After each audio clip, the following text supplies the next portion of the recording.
So today's webinar is on the Arthur update 3.41, where we've added a few new features, we've changed a few things, tried to make the, based on you guys' feedback, how we can make the software more user-friendly and how we can improve certain aspects of the software to aid you guys, okay?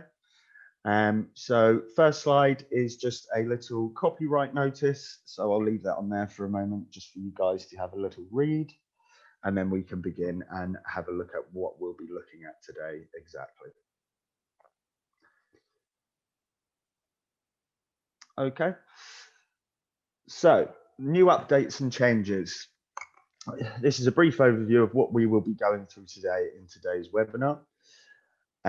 Handling notes. So we've made a change on how we can, on handling notes. Obviously, notes will show up in each section if you add a note to a tenancy, a unit, a property, or a task, or a work order, or anything. It will show in that particular tenancy, work order, task, etc. However, we have updated this, so we've added a little ticky box so that you can tick that and it can show all the related notes. We'll be going through that. Creating customized triggers. Now this is sort of more of a change. We've always been able to do this. We've added a few new bits in and we've changed a few things of how we can do this. Again, we'll be going through that on Arthur. Manual customized triggers. So instead of having an automated trigger that is based off an event that happens within Arthur, we can set these triggers off manually. So we can set up for example, an event to, a trigger to send emails out on all periodic tenancies. However, the difference between the manual trigger and the automated trigger is we have to click the trigger for it to send the email off. Again, we'll go through that in a bit more detail on Arthur. Disabling tenant access is now automatically set by the manager. So, for example, a lot of you guys may want to, like I say, disable the tenant access to the app when their tenancy is up. So I can show you how we can do that. Improve search from the main dashboard. Self-explanatory. So we have our search on the main dashboard in the top left. We've just added a few new bits to that to help you guys find what you're looking for a bit more efficiently. Improvements to the unit index page and the viewing index page. So probably one of the smaller changes, literally just kind of visual thing where we've changed a bit of the information on those pages, again, to hopefully help aid you guys and maybe save you a few clicks. Improved system reports using our new proprietary reporting tool. Again, so we've got some new reports in there. We've got some new filters. And again, I'll be going through those, show you how to use those filters. Again, hopefully to help aid you guys and save yourselves a few clicks to find the data that you need and hopefully filter out all that irrelevant data that you do not need at that point. The closing tenancy screen. So I'll be showing you how to sort of close the tenancy, return the deposit, make any deductions to the deposits, and adding tenancy tags to the tenant invoicing screen. So obviously we can add tags to tenancies. Now within the tenant invoicing screen, within the financial section, we can now filter that screen by the tags within the tenancies. Okay. So first thing we'll look at, handling notes. So like I said, notes will show at each level. So what that means is when you add a note to a tenancy, a property, or a unit, it will show there always. Okay. But we've introduced a tick box that will display related notes. So if there's a record related to, for example, a tenancy, like a task, we can tick that box and it will show any notes on that task. And likewise, we can untick that box and it will not show those notes.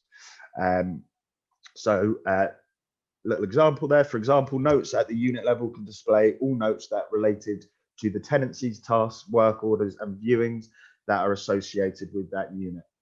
So what we'll do now is we'll go on Arthur, and I'll just quickly go through what sort of how you can do this and how it works. So let me just share my Arthur screen. Okay, cool. So for this particular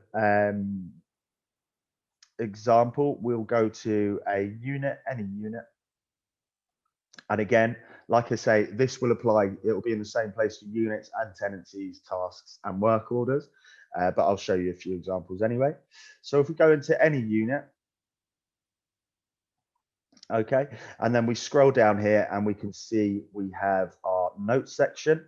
Okay, at the minute, there are no related notes. So what I'll do is if I go into the tenancy and add a quick test note, then we should see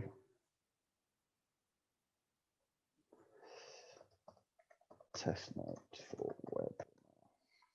Okay. Now this is obviously a note on the tenancy. So before the update, we would not have seen this on the unit. But now, because obviously the tenancy is related to the unit and the note is related to the tenancy, we can now have the option to show these notes. So as you can see there, because I've got this ticky box ticked, that note is now appearing in there. Now, if there was a task related to that tenancy with a note on, then the same thing would apply. All of those notes would show up. Okay. So again, if I go into the tenancy, and if I make a quick task with some notes on it, or do we already have a task on this? Let's see. Okay, we'll add a quick task with some notes on it. Test.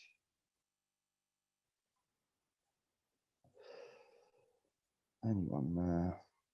Okay. That's fine. Save that.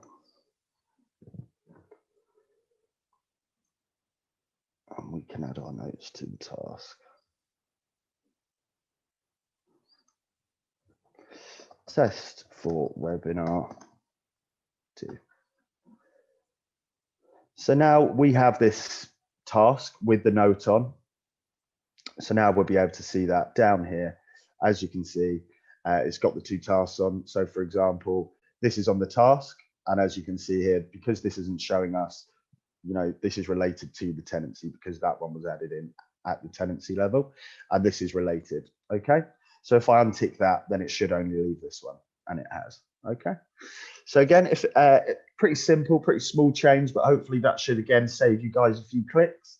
A bit more information on that page, which will hopefully be relevant for you guys, and you guys again can save yourselves a few clicks and efficiently find all the information you guys need relating to that particular level, whether it's tenancy, property, unit, task, or work order. Okay.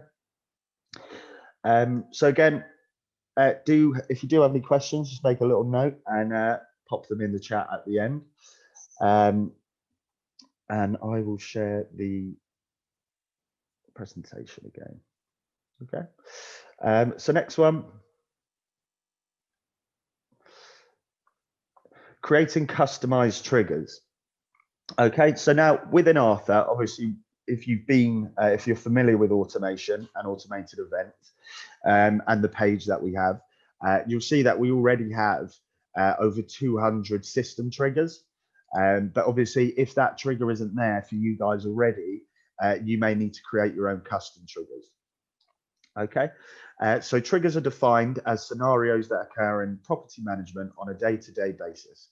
When triggers occur, they require tasks to be created and actions to be carried out. So that could be obviously task created, or an email sent, an SMS message sent, or an Arthur notification. We have pre-populated Arthur with over 200 system triggers and actions which Arthur will carry out on your behalf. There are also options for clients to create further customized triggers. Okay, so what we'll do is we will go and have a look at the automation page. I'll just obviously show you that we do have obviously all of these system triggers which we've added in ourselves, and I'll show you how to create some customized triggers with a few examples that may be relevant to you. Okay, so let me just share my Arthur screen now.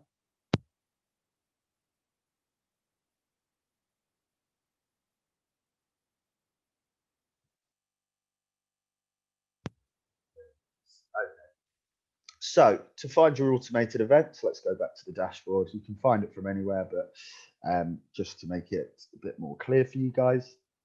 So like I say, company name in the top left and automation.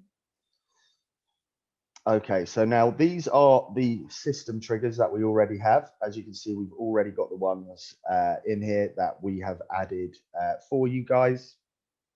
If you guys need to, if any of them are relevant to you guys, all you need to do is just find the correct one and add an action. Okay. So for example, on this one, invite tenant. So that would be the trigger is the tenant has been invited.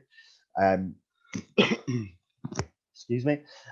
Obviously, the one we have in Arthur is to send the invitation to the tenant, but you may want to add an action to that to email, for example, a property manager that the tenant has been invited, for example. Okay. If you right click there, you can use the variables too. So that'll obviously populate based on whoever the recipient is. And then you can just say tenant has been invited. Probably not so common, but just a little example there. And then obviously save that. Once you save that, every time a tenant has been invited, then that action will run. Okay. But what we can do now is we'll look at some customized triggers. Now, before, what you probably would have seen, if any of you are familiar with creating automated events, is you would have gone, would have expanded one of these, and you would have had add trigger at the bottom. Now, all we've done is we've simply moved it to up here. So you can, what I'll do is I'll show you a good example, which could be quite common. So for example, rents. Now, the only system triggers we have are for late rents are 7 days, 14 days, and 21 days. Now, let's say I want to create a trigger to send a tenant an email 2 days after his or her rent is overdue. Okay. So what I'll do is I'm going to add a custom trigger, and I'm going to add it under financials. Okay, so with some of these, it's sort of always good to think about where is best to add this custom trigger. For example, if it's based on a tenancy, then you want to add it at tenancy level. If it's to do with rent and things like that, it'll be at financials. Now, the reason I'm going to use financials for rent is because it's going to be based on the transaction itself. So for example, if I have a direct rent transaction that has reached its due date and is now 2 days overdue, that is what's going to trigger the event. So to me, that is going to be a financial event. Okay, so we could go financials. Okay, and then you want to select your method. Okay, so created, that's when a transaction for this particular example, because it's financial, that's when the transaction is created. Updated, so for example, if you edit a transaction, you may want an email to go out to a finance team. Update or created, so that's both, when it's created and updated. Timed, so this is what we're going to create now. So because we want this to be based on the due date and 2 days after, this will be a timed event. It's not going to be based on, for example, the creation or the update of the transaction. It's going to, we only want this event to run 2 days after the due date. Okay, and then manually triggered, we'll be going through this in the next slide. So these are ones that there is nothing in Arthur that is going to trigger this off. We have to manually trigger this ourselves. Okay, so for this particular one, we're going to choose timed. Okay, and we'll name our trigger. Rent is 2 days late. Okay, and then we can select our conditions. Now for this one, we need a few. So we need a transaction type. So it's not that one, it is transaction type. So now this will differ on depending on your setup, guys. So if you have a direct rent setup, then obviously you'll use that one. If you have a rent charge setup, you'll use that one. If you use both, then use both, stick both of them in there. Okay. So that's pretty much going to cover all rent charges within my account here, because I'll probably have both set up. A lot of you guys will just have the same, be the same setup. Some of you guys might have a few different ones. Okay. So the transaction type is going to be direct rent or rent charge. We want it to be an unpaid direct rent or rent charge. And we want it to be 2 days after the due date. So what this is representing now is that this event will trigger when we have either a direct rent charge or a rent charge in Arthur that is unpaid and is 2 days past its due date. So that minus 2 days there, that as you can see here, that reflects that the due date was 2 days ago. Okay, so now that's going to trigger 2 days after the due date on an unpaid transaction that has these transaction types. So I'll save that. And now we want to add an action. So what do we want to happen when we have a transaction type, a direct rent or rent charge transaction type that is unpaid and that was overdue, that was due 2 days ago. Okay, so we want, for this particular one, we'll send an email, okay, to the tenant. So now, how does it know which tenant that is? So for example, whoever that charge is chargeable to, that is who the recipient is, okay? So like I say, when there's a direct rent or rent charge that is 2 days overdue and unpaid in Arthur, it's going to trigger this off, and whichever tenant that rent charge is for, this is going to go to, okay? And then, you know, rent 2 days late. And then again, you can use your variables here. To first name, you have an outstanding balance of, and then you can go amount. Oh, where is it? Cool, outstanding. And then, you know, please pay, that kind of thing, as soon as possible. So once you save that, that is now going to trigger off this event to send the tenant who's related to the rent charge that is 2 days overdue. That is obviously going to pre-populate the name, and that is going to pre-populate the outstanding balance. To get these variables, just simply right-click within the text area, and you can obviously search for them up here, and just find the one that you need. Okay, if you want to sign it off, you can go property manager. And then that will sign it off. Okay, and then save that. Oh, sorry, just name this rent 2 days. Again, this is that doesn't, whatever you name it, that's for your reference. Don't worry too much about that. That is just, again, how you're going to recognize this event when if you ever need to change it or action it. Okay, so now we should now have this within here. So let's see our custom triggers. Apologies, bear with me. Oh, okay, sorry, no, it should be in here. Okay, so because it was made under financials, it will be under financials. And as you can see there, rent is 2 days late, and then the actual event, late rent 2 days. Again, if you want to add another action to that, could be send a notification or send an SMS. Just go in there, add action, and then just apply the relevant action that you want to happen. Okay, if you want to edit the one you've already made, edit. Okay, and then just go in there and make any changes that you need to save. Okay, so we'll have a look at another example. So for this example, I'm going to look at sending an email to the tenant when their tenancy is ending in 2 weeks. Okay, so what we want to do for this one, so as you can see here, we do have lots based on the tenancy. So we have so a lot of these are actually ones I've created already. The ones that are preset are pretty much these ones. Okay, so these ones you guys are already going to have in your system, unless you've made triggers already, custom triggers, then you'll have a few more. But for this one, so we'll go to add custom trigger, tenancies. Again, we'll make this a timed event because it's based on 14 days before the tenancy ends. So for example, on this one, Tenancy created. So when a tenancy is created in Arthur, you may want to email a member of your team to say tenancy has been created, please contact the tenant, etc.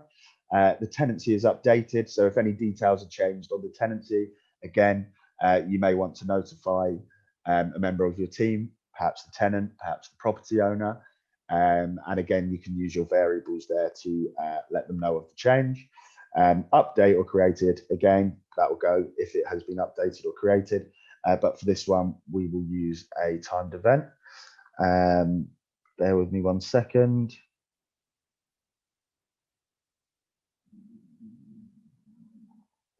Okay, someone's asked, if we have edited the content of pre-populated triggers, the tenancy invite email, for example, is there a way to pull through new triggers you've created without resetting the content we've customized? Is there a way to pull through new triggers you've created without resetting the content we've customized? So you can just create another trigger. So you can leave that one alone, obviously the invite one. And then if you want new triggers based on inviting the tenant, for example, then you can use that. So you can just create as many triggers you want based on the event. So for example, for your example, inviting the tenant. So once you invite a tenant, so obviously you add a tenant, you tick invite tenant, that will trigger this event off to send an invite to the tenant. You can have as many actions as you want to that, and it won't affect this one. Okay, so anytime a tenant is invited, you can add as many actions to it as you want, and they will all run simultaneously. Okay, so that one's done. Yeah, please do try and just leave the questions till the end. If you do pop them in, I will try and answer them, but I do want to go through all of these slides in a bit more detail without using up too much of your time today. So next one, we'll just have a look at this other example. So tenancy is ending in 14 days. We want an email to go to the tenant to ask them if they want to renew or end their tenancy, for example. So we'll go to tenancy, timed, and we will go to, so we'll say tenancy ending in 14 days. The condition will be simply based on the tenancy end date. So we should have that in here.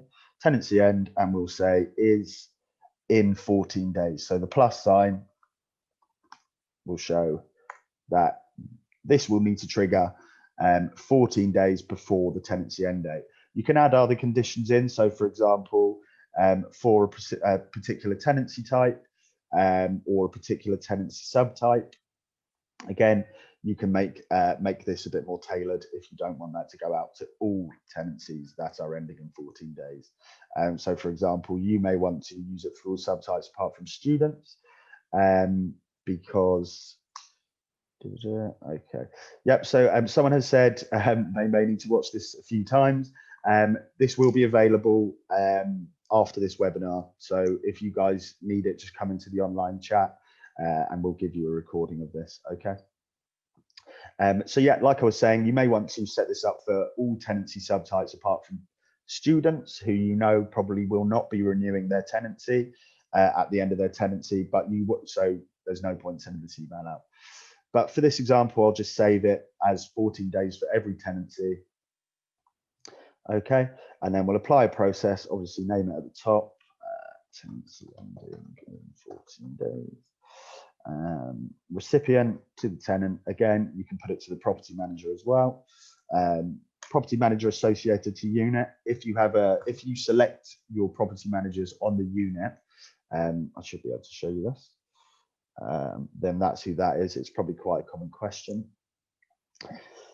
So for example, on here, we want to update unit managers. So whoever you have selected here is who that will go to.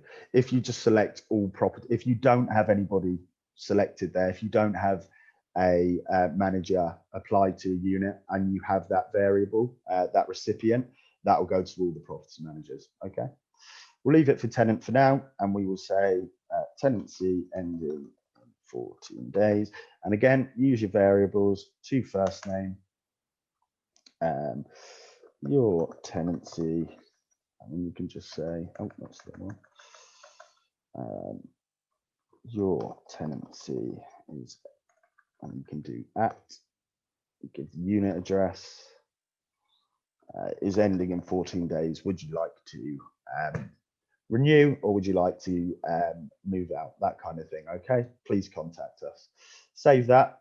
Now, when a tenancy end date reaches is 14 days before that, that will run that action. Okay, so now the tenant will get an email. Okay, any further, I know automated events, there's quite a lot to go through. Obviously I can't go through everything right now. If you guys do need further clarification on this, please do jump in the live chat at the bottom right, or you can book a tutorial with one of our team from functionality. Okay, so book a tutorial there. Cool. And then someone will go through that with you in a bit more depth and hopefully be able to tailor it to your needs a bit more. Obviously, my examples aren't going to cover everyone and be relevant to everyone. Okay, so now we will take a look at manual customized triggers. Now, these are triggers that you may not want to go out based on an event in Arthur. So, for example, we can use that tenancy is ending in 14 days one as an example, or even the late rent one. You may not, so for example, someone may have, with your late rent, you may have tenants expressing to you externally to Arthur that their rent is going to be late. So at that point, you probably don't want to have an automated event. You probably want to have a manual event so that you can tick the box and send the email out yourself, okay? Rather than it going to everybody whose rent is overdue for 2 days, you can actually just tell Arthur exactly who you want it to go to, because some people, like I say, may have expressed already that their rent is going to be late, so there's no need for this email, okay? So customized triggers that are triggered manually are now visible on the tenancy summary and task relationship. The created manual triggers will display on the right-hand side. You can also use customized triggers to create a library of default emails to be triggered from the tenancy screen. Cool. So what we'll do is I'll show you how to create one of the manual events and where we can find them and how we can trigger them off. Like I say, we'll use the tenancy one as the example, just because it's going to be the most popular. And as I say, any further clarification on that, do just use your support links, online chat. If you've got any of our emails, I'll give you my email at the end, and you can drop me an email if you need, and book a tutorial. Okay. So we're back in automation. Let me share my screen. Cool. So we're back in automation, and we want to add a custom trigger.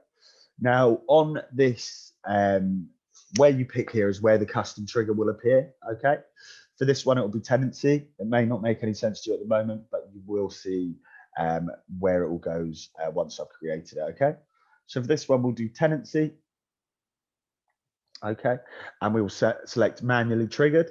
Now, obviously, these are the methods. We don't want it to be when the tenancy is created, updated or created, and we don't want it to be a timed event.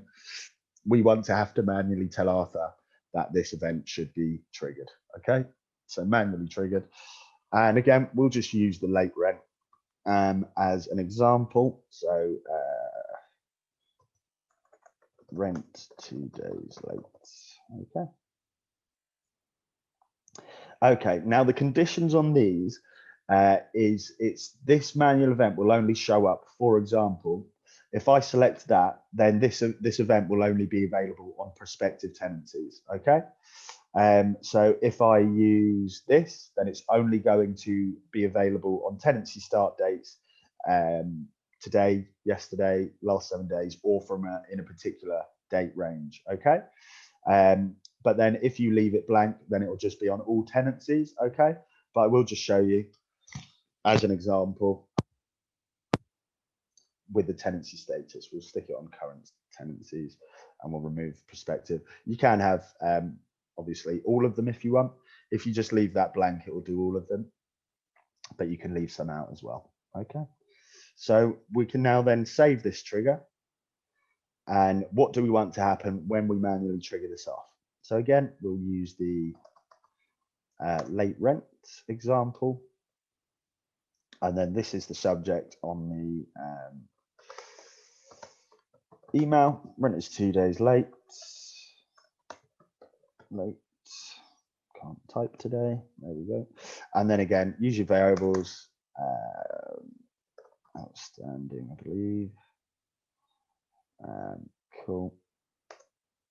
And then that'll just show that. So once you save that, obviously you guys will probably put a bit more information in there, write a nice message, and save it. Of course, name it.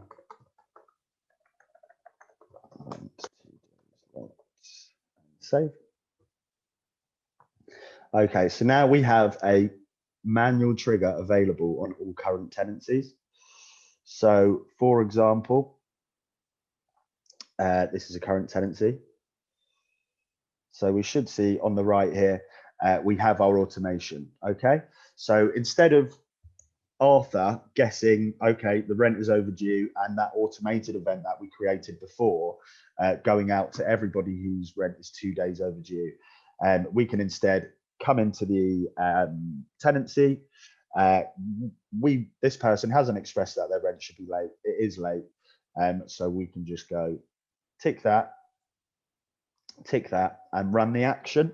That will now send an email, that email that we created, to this person. Obviously, it won't work here because I don't have email information for this person.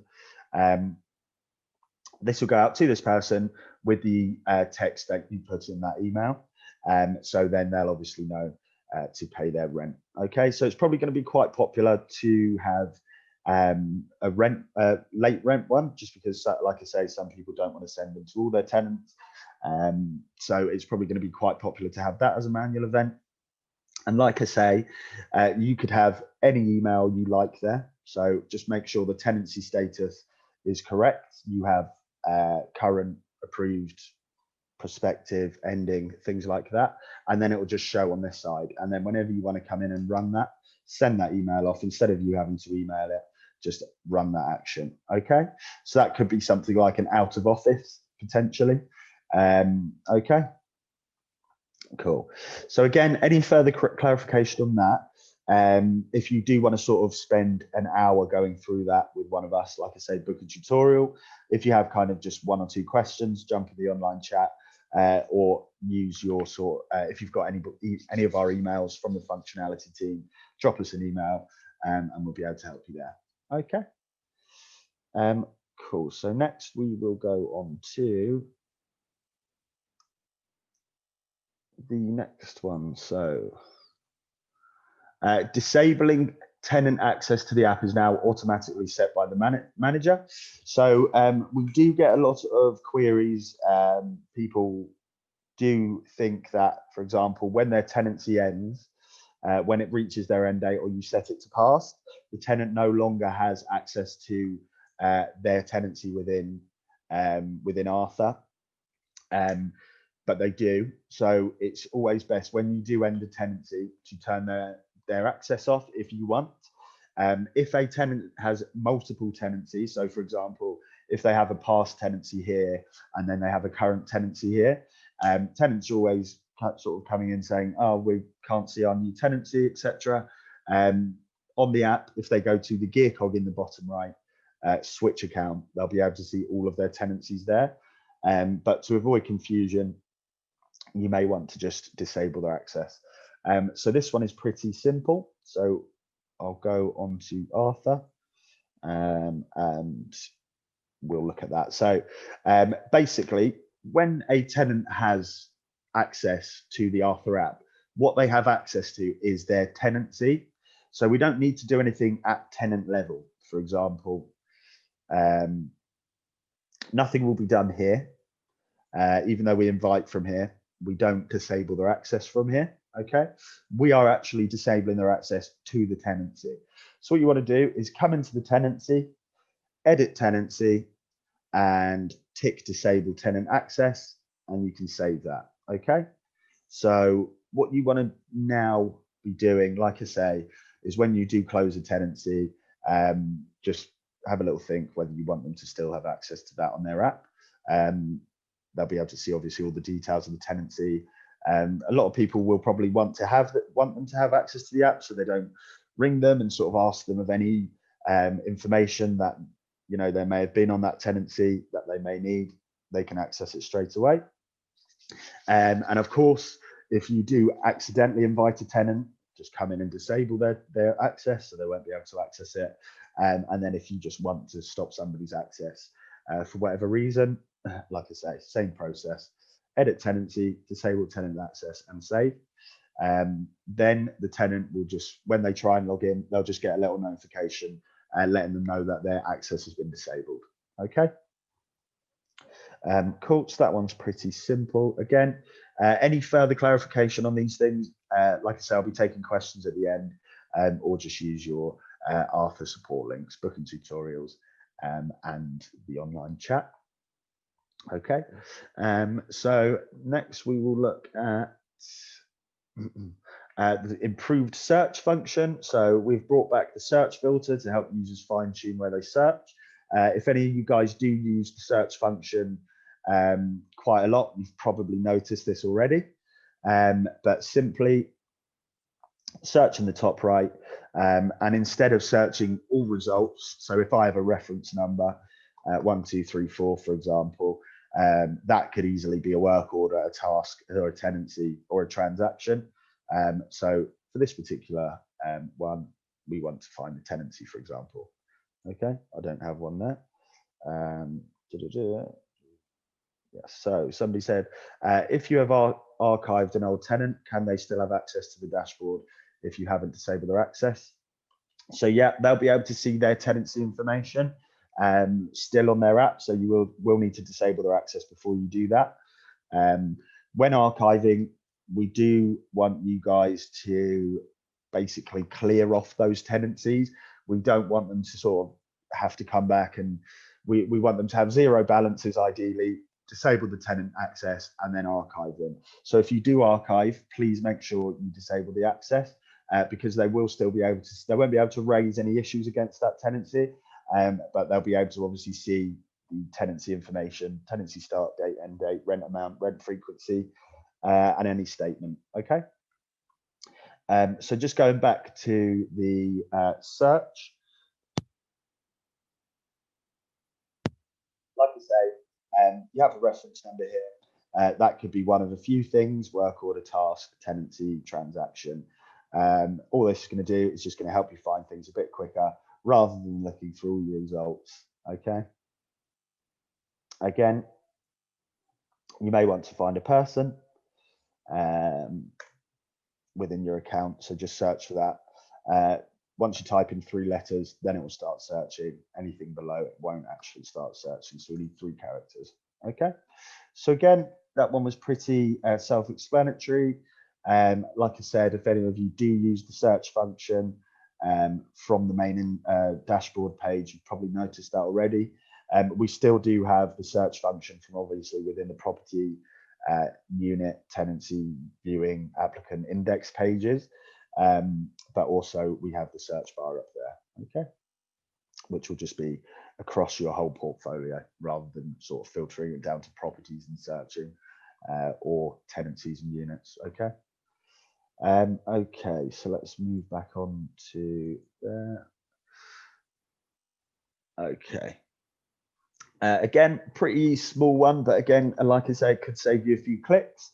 Again, most of you have probably noticed the little changes we've made to the unit and index pages. So improvements to the unit index and viewing index page.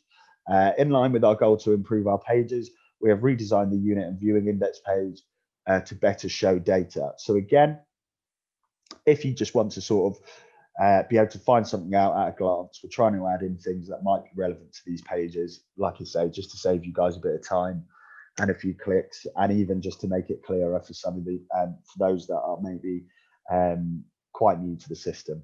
Okay, so what I'll do is I'll just go on to Arthur and we'll just have a look at that. Cool. All right. So let's go here. Okay, cool. So units and viewings, we will go units. So like I say, most of you will have noticed a small difference on here. So what you can see on here is we are showing you the unit reference, the address, the unit owner. There's a bit more information about the tenancy there and the deposit on the tenancy within the unit. So we are trying to add in more information on the, like I say, the tenancy within the unit there, and then obviously the status, the available from date, which I'm actually going to go through with you guys now because, like I say, it is a bit has been quite a common question recently. The market rent, the current rent amount, and the frequency, and then obviously the unit managers. So as I showed you earlier, update unit managers. Now the available from is based on if we go into the unit information and select the date available, okay, once you select that, that is what that will be based on. So it won't actually be based on whether you make it a past tenancy and then it's available to let, for example. You'll need to state the date available, okay. Just thought I'd mention that because it has been a common question. Viewings page, applicants, viewings. Okay, again, most of you will probably notice this difference if you do use the viewing page a lot. One thing I will mention is we are having issues with adding tags at this level, I believe. Yeah, so if you guys do actually add tags to viewings, we do have the development team looking at this at the moment, but just to note, the tags do work if you go into the viewing and add them up there, okay? Then they will save within the viewing, okay? It's just this page they're not saving. Cool, so again, you can see a bit more. So who is the applicant viewing, the viewing date and time, the status of the viewing is obviously confirmed. It's assigned to my team member, just shows their initials there, who it was created by and when, and shows the unit, and it's also showing the status of the unit. So there is currently a tenancy in there. So when you create that, it might be worth you taking a look at that, and you may need to notify the current tenants that there is a viewing. Okay, so just again, a bit more information just to help you guys, and like I say, save you guys a few clicks. If there are any notes on the viewing, they'll come through here as well. Okay, cool. So what I'll do is I'll go back to the screen share and we will go there. Cool. Okay, so we do have a few questions. So how to search tags.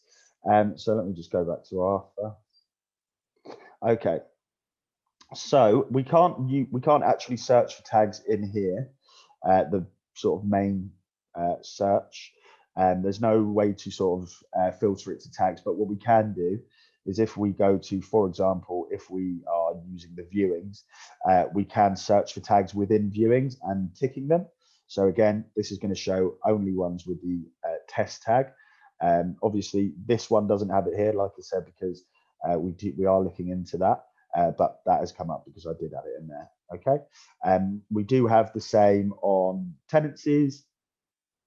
Go into tenancies, filter by tag and ticket, and then obviously also properties and units, okay, and everything that's taggable, okay? So you'll be able to search by tag within there, okay?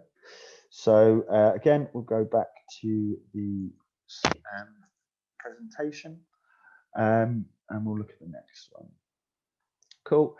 Improved system reports using our new proprietary reporting tool.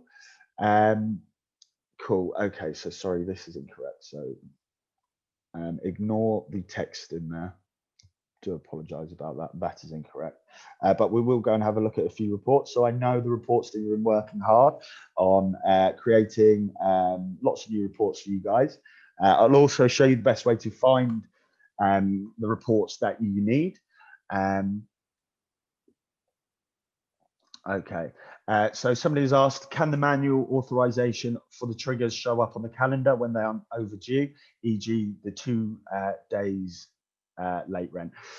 So no, it won't, because that's a manual trigger and it's not basing off the actual, because it's manual, like I said, and we have to tick it. It's not actually based off the time of being overdue. So no, that won't show up because, like I say, it's not based on any time. It's only based on when you actually click it, even though it's called 2 days late rent. It's not actually, because it's a manual event, it's not actually going to show. It's not actually linked to the fact that there is an overdue rent for 2 days. It's just going to be manually done. Okay, so it won't show up on the dashboard or your calendar. Okay, let's go here. Another one.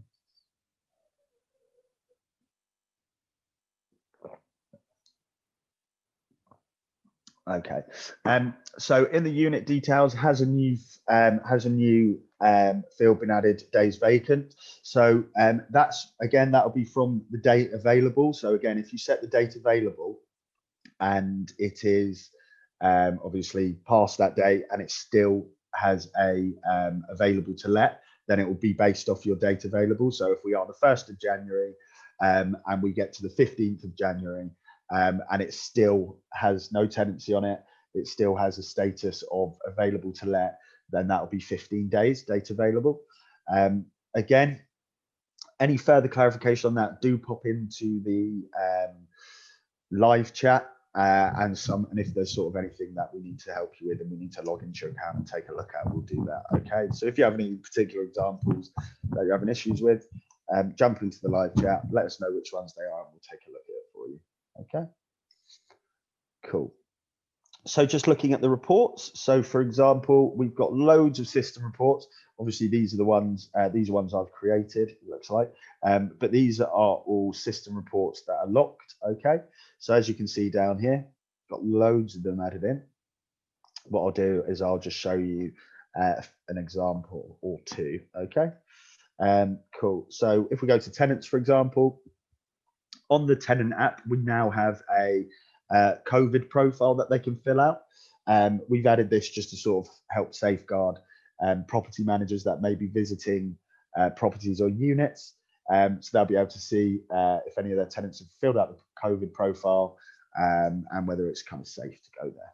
Okay. So if we run this report, and we'll always want to run it in enhanced reports. So what this is showing us for these system reports, we can actually now run these across our entire, all of our entities. So for example, if you have 3 Arthur accounts, let me just show you, 3 Arthur property manager accounts, okay, then it will run them across each of them. These are all, the reason it isn't showing these is because these are all expired trials, okay. But what it will show you is what you'll find is if you do have multiple entities, when you run a report, it'll ask you if you want to run it across your entire portfolio or just one particular entity that you have. Okay. So I'll run this report, continue, just for this particular entity. And like I say, you'll always, obviously you can export this to CSV, but just to show you all the filters, we can enhance, select the enhanced report and show you there. Let that load up. Now, because obviously I'm not a real property manager, I don't have any real tenants, so they haven't filled out their COVID profile. But this is how it would look. Obviously, these would be yes or no's, things like that. And of course, at the top, you can run this by particular properties, more than one if you want. You can just have one if you want. You can have all of them if you want. You can have 2 or 3 if you want. Okay. You can also change it by tenancy status. So, for example, we may only want to know just the current ones because the approved ones haven't moved in yet. Therefore, it's not relevant. And obviously, also periodic would come under that as well because periodic tenancies are live tenancies. Okay, then we can obviously just filter it by the tenant name. If we're going to a particular property today, then we'd probably just do it by property. But again, if we want to just do it by tenant's name, it's pretty useful and you can add who you want in there by ticking and unticking. Okay, and then obviously filter responded. So obviously if they haven't filled out their COVID profile, then it's not going to come up. Okay. Cool. So yeah, that's that. So what I would like to say, I can't. I think my headset just came out there. I can't really go through examples that are going to be relevant to absolutely everyone. Let me just go into the chat.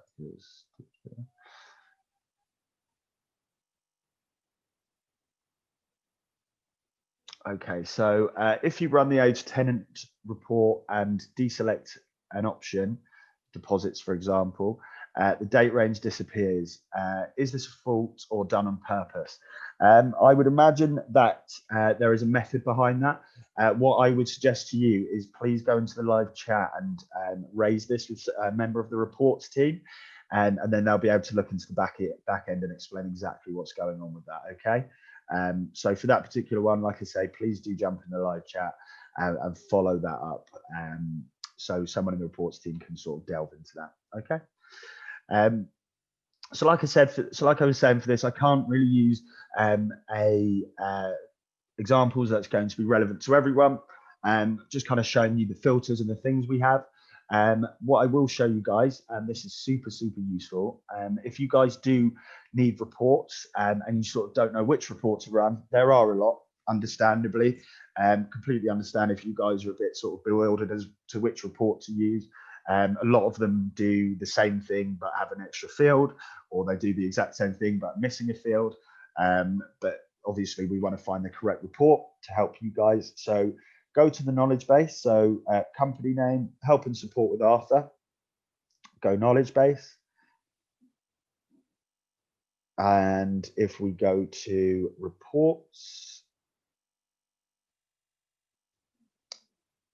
yeah, so we've got reports for like everything. So my colleagues have gone through this and they're trying to make these a lot more user friendly for you guys to find the exact report that you need. So for example, reports in general, reports on applicants and viewings could be pretty handy for you guys to maybe send to a colleague or something. Reports on properties and units, reports on compliance, reports on conversations, tenancies, financials, tasks and work orders, team activity, all user groups. Okay. So definitely if you guys are struggling to find the report that is right for you, pop it in there and we will, you should be able to find the one you want. Okay. Again, if you don't and you need further clarification, use your support links, come into the live chat and we will be more than happy to answer any questions that you have. Okay. So we'll go next to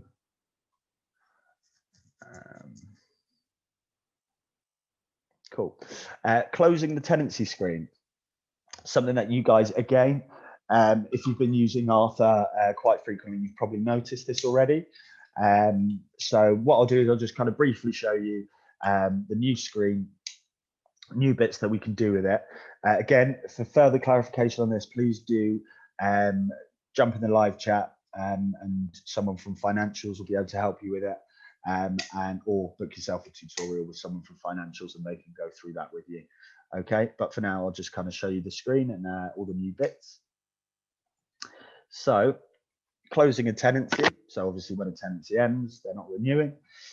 We want to close this tenancy off. So you can go, in fact, I want to use a example with a deposit. Cool. So what we're going to do is come into the tenancy and we can close tenancy in the top there. Tenancy end date. So what was the last day of the contract? So it's going to tell you, obviously, how much of the deposit you hold on this tenancy, okay, because you've registered it. So at the minute, it will default to returning the deposit. Now, the reason this particular person has a deposit and this person doesn't is because when I added the deposit into this tenancy, I specified that transaction was related to John Smith and not Sarah Smith, okay? If obviously you have tenancies with multiple tenants and they do sort of pay their own deposits, then you will have a deposit there as well, okay? So you have, like I said, it will default just to return the full deposit unless you add your deductions in. So what you could do is click add deductions in there. So the transaction type, so basically why are we deducting? Was it damage? something like that. So what you want to do is you basically want to choose the correct charge that you would have billed that damage for. So for example, sundry charge, payment for broken furniture, for example, and then we are going to deduct 250. Okay. And then obviously choose your VAT. So once I add that, that is going to add that deduction, and then it's only going to return 250 to them. Okay, because I added that as a charge, it's added it on. Like I say, please do seek further clarification on this through the live chat or through tutorial. Just because I'm not part of the financial team, so this isn't necessarily my expertise, but like I say, do seek further clarification on this if you need it. Obviously select the bank account and the date that you are remitting this to, and then obviously once you do that, you can proceed. Okay, and that will close the tenancy, and then that will, if you've got a zero integration, that will sync back to zero, and then obviously it'll close the tenancy, and after any automated events that you do have based on tenancies closing, they will run. Okay, so let's go back to here. Okay, cool. So I'm going back onto the, so I think this is the last slide. Cool. So adding tenancy tags to tenant invoicing screen. So basically, as I said before, we can add tags to the tenancies. So for example, I'll just read this out. We have added tenancy tags to the tenant invoice screen, so clients can filter by the tag areas, for example. So for example, you may add tags to your tenancy. So you may have North London, East London, West London, South London, or even Northeast, etc. And you may tag them to the tenancies. Now we can now go into, and I'll go onto my Alpha, and I'll go to dashboard just so it's a bit clearer for you guys. Go to financials, tenant invoices, and as you can see, and I think someone did ask earlier about searching for tags, so this kind of ties in with it. And you can search by tags now. So before we did have all of this, all of these filters, but again, if you do use tags on your tenancies, you may find it useful to sort of search just by one particular tag. So this is only going to come up for transactions that are on a tenancy with this particular tag. Okay, obviously you can select more than one, or you can just clear them all off. Okay, cool. So let's go back to the presentation. I think that's the last slide. So cool. Okay, guys. So yeah, thanks for listening today. I do appreciate everyone attending. Does anybody have any questions? If you do, just pop them in the chat, and I'll be happy to answer them. Anything too financially, I may not be able to answer because obviously I'm functionality. So please do seek clarification on that in the live chat or book a tutorial. But if you do want to pop them in, I'll give it a go, certainly. Okay. Cool. Okay, so I've got some in the chat. Cool. So can you automate disabling the tenant's access after, say, 1 month after it's been disabled? So you can set that up. So that'll be within your automated events, and it will be within tenancies, tenancy ending, and then you'll select a timed event, and you can set that up. What I'll do, again, if you do go into the live chat, I can send you a good article on that and how to set that up. Okay. If I select to run a manual event email from the right, so that's the right hand side of the tenancy, can I edit the wording to make it customer specific before it's sent? So to make it customer specific, use the variables. So if you remember when I was right clicking within the text area of the automation, and it would say to first name, for example, and then unit address in a blue little box, that will make it obviously more customer specific. If you do want to actually change the whole body, text body, you would have to go into the automated events, find that particular event and edit it. and then edit obviously whatever's in the text. But to make it customer specific, just use as many variables as you can. Okay, and that'll make it as specific as possible. Okay. When creating customized events, what does the pre-ticked option mean? So let me see. When creating custom, what does the pre-ticked option mean? Let me see if I can see what you mean there.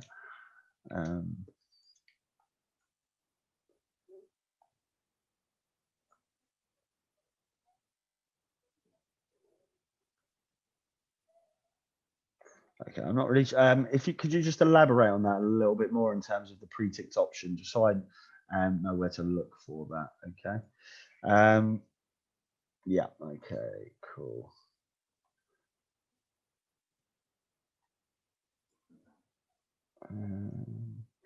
Yes. So, guys, if you do need a copy of this video, it will be live on our website. So if you go to Arthur Online and then webinars, there'll be a little link that will say see latest webinar. This will be available probably about an hour after this ends. Okay.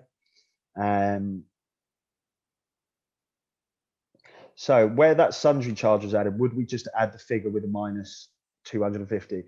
I believe you would, yes, as it will be sort of a deduction. So it will be sort of the opposite of it. But again, I would sort of advise you just to seek further clarification from someone from financials. So please just pop that into the live chat and someone will be able to get back to you on that. Okay. Cool. So when adding an action. Okay, when you add an action, yeah, so you've got the pre-ticked box. So let me just do it on a different one because it's missing there. Tenancies, add action. Cool. So there's a pre-ticked box that basically says action is active and will run. So all that does is, like it says, it's an active action and it will run. If you want to turn it off, all you do is go to that.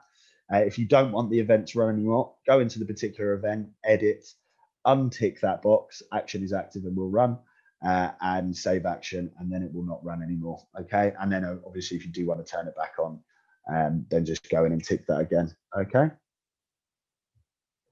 Cool. Automatically set this action to checked when listed.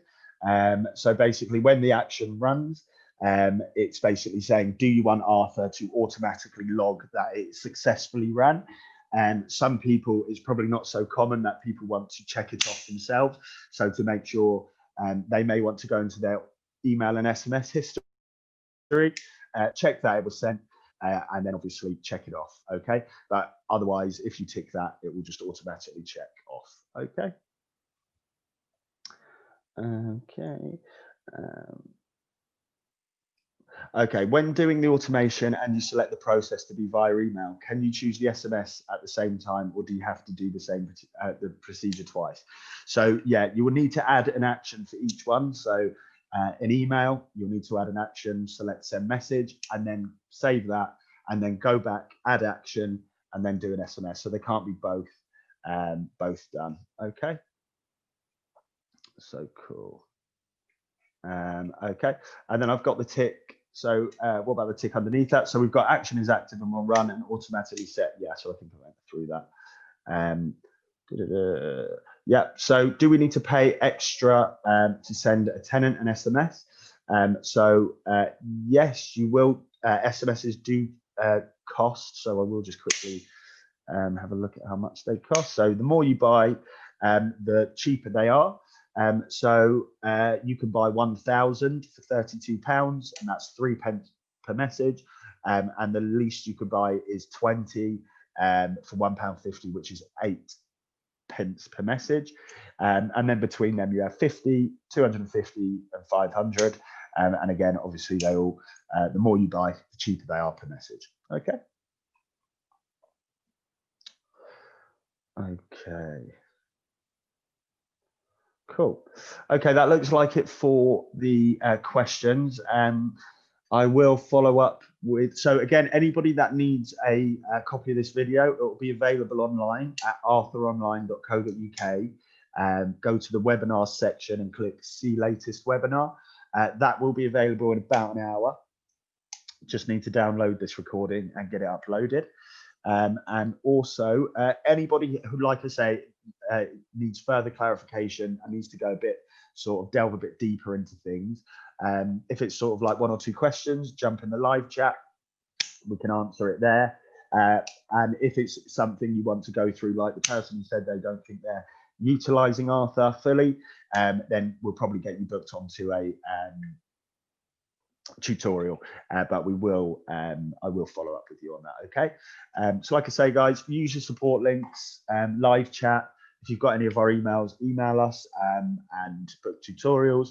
And other than that, I appreciate you guys listening today. Thanks for coming. I will end it there, and I hope you enjoy the rest of your day. Thank you.